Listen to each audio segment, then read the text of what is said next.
रामनगर में बबीता अपने दो बेटे सोनू और मोनू के साथ रहती है। दोनों बच्चे स्कूल में पढ़ते हैं, लेकिन बबीता गरीब है। वो गांव में मजदूरी करती है, लेकिन फिर भी उससे ज्यादा कुछ कमा नहीं पाती है। घर के खाने और पढ़ाई के लिए ही पैसे मुश्किल से जमा हो पाते हैं। एक दिन सोनू, मोनू, जल्दी जल्दी तैयार हो जाओ। रोजाना इतनी देरी करते हो। माँ, वैसे भी ज्यादा तैयार होने का कोई फायदा नहीं है। हाँ माँ, हम रोजाना स्कूल जाते समय नदी तैर कर जाते हैं, जिसकी वजह से हम भीग जाते हैं। हाँ, लेकिन बच्चों, अब इस नदी पर किसका जोर चलता है?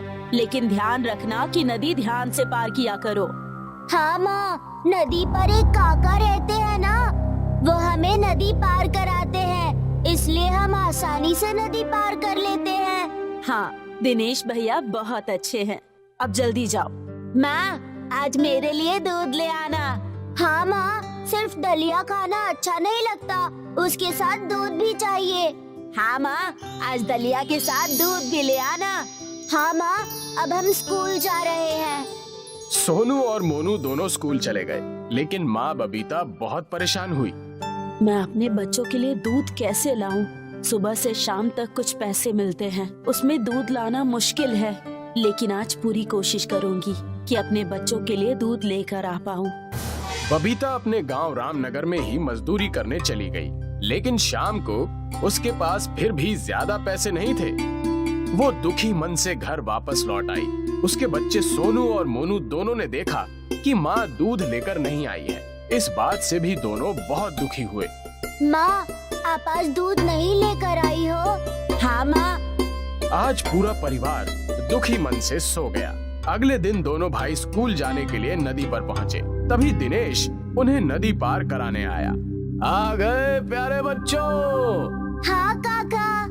काका, आज जल्दी नदी पार करा दो। अरे क्या हुआ मोनू, आज इतने गुस्से में क्यों है भाई? कुछ नहीं, इसको दूध नहीं मिला, इसलिए ये बहुत गुस्से में है। अच्छा, अब समझा। कोई नहीं, वहाँ सामने एक जादुई हवेली है। मैंने सुना है कि उसमें सब कुछ मिलता है। आज मैं वहाँ जाऊँगा और तुम्हारे लिए दूध लेकर आऊँगा, ठीक है? काका, हम भी आपके साथ चलें क्या? नहीं, मैंने सुना है कि वहाँ बच्चे नहीं जाते। हाँ, सोनू ठीक कह रहा है। मैं अकेले जाऊँगा और तुम्हारे लिए बहुत सारी चीजें लाऊंगा। काका, मैं शाम तक इंतजार नहीं कर सकता हूँ। तो ठीक है, अभी नदी पार करके चलते हैं और उस हवेली से चीजें मांगते हैं। दिनेश ने दोनों बच्चों को नदी पार कराई। तीनों नदी के दूसरी तरफ जादुई हवेली के पास जा पहुँचे। दिनेश हवेली में चला गया।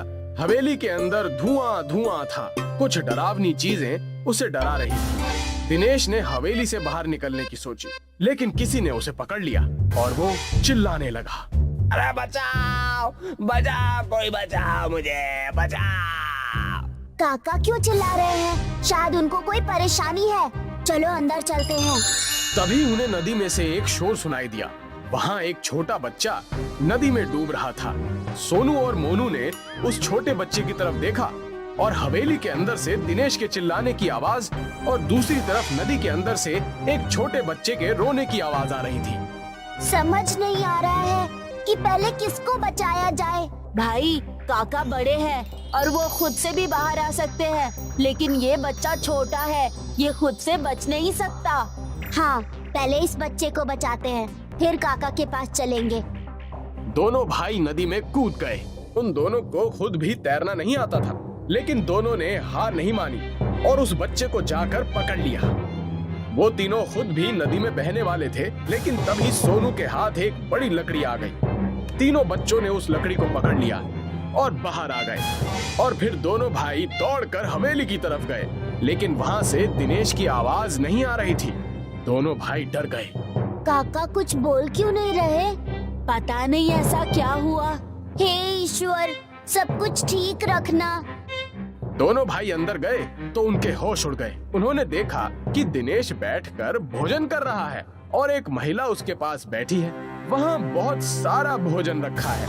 वाह काका, आप यहाँ भोजन कर रहे हैं और हम आपके लिए डर रहे थे। जब आपको भोजन मिला तो आपने बताया भी नहीं।